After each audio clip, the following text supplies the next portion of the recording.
Czy jesteś gotowy, aby wyruszyć na przygodę życia? Dołącz do nas i wyrusz na podróż do dzikiej Afryki, aby przeżyć safari, którego nigdy nie zapomnisz. Ale zanim wyruszymy w podróż, ważne jest, aby odpowiednio się przygotować. Od spakowania odpowiedniego ekwipunku po zrozumienie unikalnych zwyczajów i zachowań lokalnej fauny i flory. Jest wiele do rozważenia. Dlatego też skorzystaliśmy z pomocy profesjonalnego i licencjonowanego przewodnika Franka, który ma wieloletnie doświadczenie w prowadzeniu safari wśród oszałamiających krajobrazów Tanzanii. Przygotuj się na niezapomniane przeżycia i niezbędne wskazówki, aby móc cieszyć się safari w pełni bezpiecznie i komfortowo. Odkryj, co zabrać ze sobą, a co lepiej zostawić w domu i co założyć, aby mieć nie tylko odpowiednią ochronę przed słońcem i innymi warunkami pogodowymi, ale także być przyjaznym dla środowiska i zwierząt. Oglądając nasz film, będziesz mieć pewność, że wiesz, jak się przygotować na safari w Tanzanii. Dołącz do nas, podążaj za radami Franka i przygotuj się na podróż życia. I pamiętaj, na wyjazd przygotuj swój aparat i kamerę, bo nie chcesz przegapić ani jednej chwili z tej porywającej przygody na safari. A ja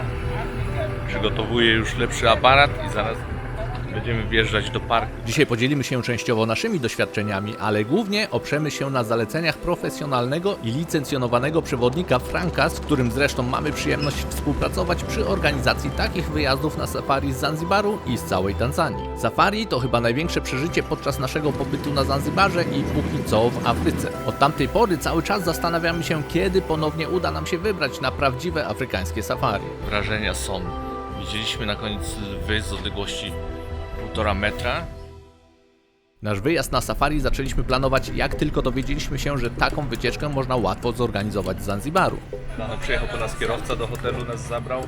Stwierdziliśmy, że skoro będziemy w Afryce, to trzeba wykorzystać tę okazję, aby zobaczyć coś, o czym zawsze marzyliśmy. Dopiero prawdziwą frajdę daje zobaczenie tych zwierząt w ich naturalnym środowisku, gdzie one żyją naturalnie. Nasza wycieczka i przeżycia na safari przerosły zdecydowanie nasze oczekiwania. Widok tych dzikich zwierząt w swoim naturalnym środowisku, kiedy są wolne, a nie zamknięte w klatkach, jak to ma miejsce w zoo, jest naprawdę nie do opowiedzenia. Takiego safari nie da się po prostu opisać słowami. Moim zdaniem tego po prostu przynajmniej raz w życiu trzeba spróbować. Na koniec też dodam kilka słów, dlaczego moim zdaniem o wiele lepiej jest zdecydować się na safari z noclegiem niż takie jednodniowe. A kiedy już się zdecydujesz na taki wyjazd, to jest kilka rzeczy, które warto wiedzieć.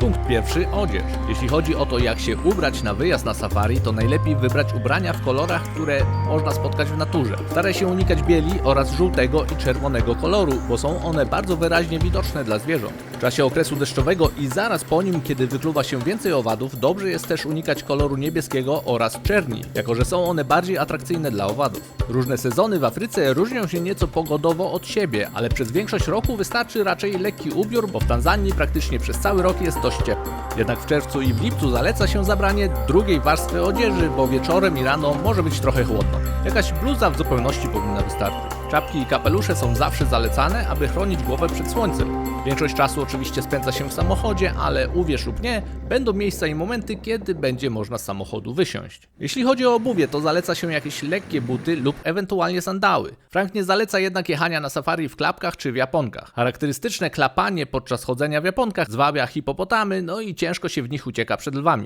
Taki tylko suchar oczywiście. Nie ma się czego obawiać, Frank jest licencjonowanym przewodnikiem i organizuje bardzo bezpieczne wyjazdy na safari. Tak na marginesie, lepiej uważać na organizatorów, którzy oferują wycieczki na safari, a nie posiadają takiej licencji. W razie problemów można zostać na lodzie, a słyszałem też, że mogą być problemy z pokryciem jakichkolwiek kosztów przez ubezpieczalnię. Skuteczny środek odstraszający owady. Bardzo ważne jest, aby zabrać ze sobą jakiś skuteczny środek odstraszający owady. My polecamy przetestowany przez nas środek na komary i insekty, który sprawdził się idealnie i nawet lepiej niż produkt, który kupiliśmy na miejscu w Afryce. Linki, gdzie można taki produkt zakupić, umieszczę na dole w opisie pod tym filmem. W tej części świata jest bardzo wysoki współczynnik UV, dlatego zalecane jest używanie filtrów przeciwsłonecznych. Afrykańskie słońce po prostu aż pali, dlatego czy to na Zanzibarze, czy jadąc na safari, warto pamiętać o kremie z filtrem. Frank poleca zabrać ze sobą jakieś leki przeciwbólowe. W razie gdyby kogoś rozbolała na przykład głowa, to tam na miejscu nie będzie możliwości kupienia czegokolwiek, a najbliższe miasto może być oddalone o kilka godzin drogi samochodem. Jeśli ktoś ma alergię, to też oczywiście warto zabrać ze sobą jakieś środki przeciwalergiczne. Widzieliśmy słonie, były lwy wczoraj, były różnego rodzaju antylopy, zebry, krokodyl. Fajnie by było zobaczyć hieny, ale widzieliśmy też szakale. Także praktycznie i żyrafy, o bym zapomniał o żyrafach. Praktycznie wszystko, co chcieliśmy zobaczyć, także to mamy. Oczywiście warto przywieźć też pamiątki z wyprawy na safari, dlatego warto zabrać ze sobą dobry aparat lub kamerę. Ewentualnie oczywiście w dzisiejszych czasach wiele telefonów też ma bardzo dobre aparaty i kamery i też można zrobić wiele pięknych zdjęć i nagrać super filmiki takim sprzętem, ale należy pamiętać, że niektóre zwierzęta nie będą przy samym samochodzie. Do zwierząt takich jak lwy często udaje się podjechać na odległość dosłownie 2-3 metrów, ale na przykład antylopy, zebry czy choćby sępy są bardziej płochliwe i te zwierzęta będzie można zobaczyć tylko z nieco większej odległości. Dlatego dla osób, które chcą mieć piękne zdjęcia lub filmy, ważne jest, aby zabrać aparat lub kamerę z możliwością robienia zoomu. Można też zabrać ze sobą statyw i inne sprzęty fotograficzne. Wystarczy o tym powiedzieć Frankowi, a on zadba o to, żeby móc zrobić piękne zdjęcia i nagrać ciekawe ujęcia wideo. Podczas safari, jaki organizuje Frank, zapewnione jest pełne wyżywienie. Tutaj w tym oto miejscu za mną zatrzymaliśmy się na lunch. Po drodze na safari jest lunch, na miejscu jest obiado-kolacja, a rano śniadanie i tak dalej. Można jednak zabrać ze sobą jakieś przekąski, jeśli ktoś lubi coś przegryźć pomiędzy posiłkami. Podobnie z napojami. W aucie będzie woda do picia na cały wyjazd, ale jeśli ktoś lubi inne napoje, to można coś zabrać ze sobą.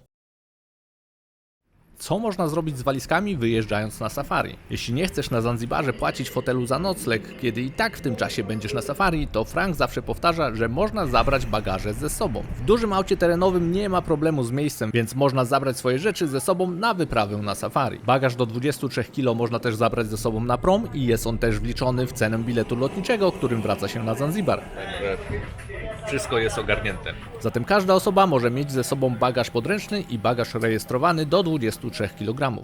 Teraz jeszcze dlaczego warto pojechać na safari z noclegiem? Otóż po pierwsze to kosztuje praktycznie tyle samo, albo nawet i taniej czasami, niż takie jednodniowe safari. Po drugie jednodniowe safari trwa tylko kilka godzin i przylatuje się do parku około południa i najczęściej opuszcza się park do godziny 18. Czyli nie widzi się ani wschodu, ani zachodu słońca. Pomijając już piękne widoki, jakie można zaobserwować, to w okolicach właśnie tych godzin zwierzęta są najbardziej aktywne, co sprawia, że łatwiej jest je dostrzec i obserwować. Na przykład wiele drapieżników częściej poluje w tym czasie, a zwierzęta roślinożerne mogą być bardziej aktywne, gdy przemieszczają się do i z wodopoju. Więc na jednodniowym safari można powiedzieć, że omijają cię najciekawsze momenty takiej wyprawy. Ogólnie rzecz biorąc, połączenie pięknego światła rano i wieczorem, zwiększonej aktywności zwierząt i komfortowych temperatur sprawia, że wschód i zachód słońca jest popularnym wyborem czasu na idealne safari. Zatem wybierając się na safari z noclegiem, jesteś tam podczas zachodu słońca i na drugi dzień wyjeżdża się jeszcze przed świtem, aby zobaczyć budzącą się Afrykę. To są naprawdę niezapomniane wrażenia. Jeśli zastanawiasz się, jak zorganizować takie prywatne safari z Frankiem, ale w cenie podobnej, jaką oferuje konkurencja za jednodniowe safari w dużej grupie innych osób, zobacz ten film, który już pojawił się na ekranie.